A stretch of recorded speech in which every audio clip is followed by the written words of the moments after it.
કચ્છ મછોયા સમાજના સમૂહ લગ્ન ઉત્સવ 8મી ફેબ્રુઆરીના યોજાનાર છે। આ વર્ષે મછોયા આહિર સમાજની 5 વયમાં કુલ 704 લગ્ન યોજાયા છે। ભુવડ વયમાં 218, પધર વયમાં 191, ટપર વયમાં 50, પડાણા વયમાં 169 અને વાદુરા વયમાં 76 નવદંપતીઓ પ્રભુતામાં પગલાં માંડશે। આજે મછોયા આહિર સમાજના ગામોમાં લગ્નના ઢોલ શરણાઈઓ ગાજી ઉઠ્યા હતા। આ લગ્ન ઉત્સવમાં કચ્છની ભાતીગઢ સંસ્કૃતિની ઝલક જોવા મળી હતી। પરંપરાગત વસ્ત્રોમાં સજ્જ પરિવારો લગ્ન પૂર્વેની વિધિઓમાં જોડાયા હતા। પરંપરાગત આહિર ભરતકામથી શણગારેલા બળદો સાથે નીકળેલા ફૂલેકા આકર્ષણનું કેન્દ્ર બન્યા હતા। લગ્નની પરંપરા મુજબ સૌપ્રથમ કન્યાનો ભાઈ બ્રાહ્મણ દ્વારા લિખિત લગ્નને લઈ ભરતકામ કરેલી થેલીમાં આંગણે જાય છે। વરપક્ષના આંગણે તે લગ્નને વધાવવામાં આવે છે। લગ્નની દરેક વિધિઓમાં અલગ અલગ લગ્ન ગીતો ગાવામાં આવે છે।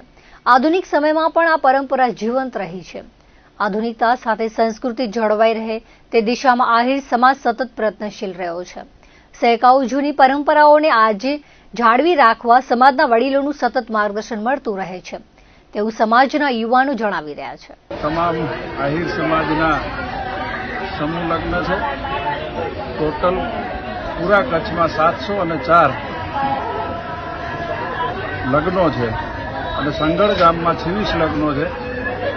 બધા જ ગામોમાં સમૂહની વ્યવસ્થા છે। આ અમારી પ્રાચીન આદિ અનાદિ સંસ્કૃતિ છે કે એક જ દિવસે સમાજના લગ્ન થાય, જેના કારણે સમાજ ખર્ચાથી પણ બચે અને એકતાથી રહી શકે અને સમૂહ સંપથી રહી શકે એ પ્રકારનું આયોજન પૂરું ગામ અને મળીને કરતું હોય છે।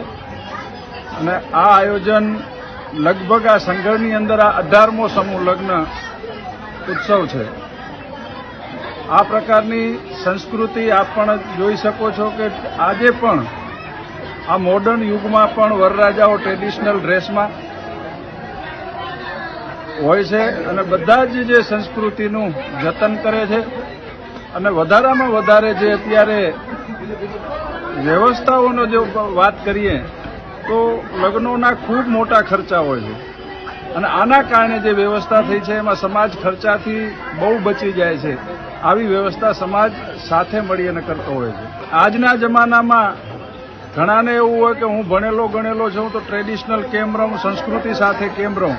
તો આજે તમે આ જોઈ શકો છો કે જે આ વરરાજા રહ્યા એ સિવિલ એન્જિનિયર છે, પણ મોડર્નની સાથે સંસ્કૃતિ ન ભૂલવી જોઈએ એ પ્રકારના વિચારો ધરાવતો આ આહિર સમાજ છે।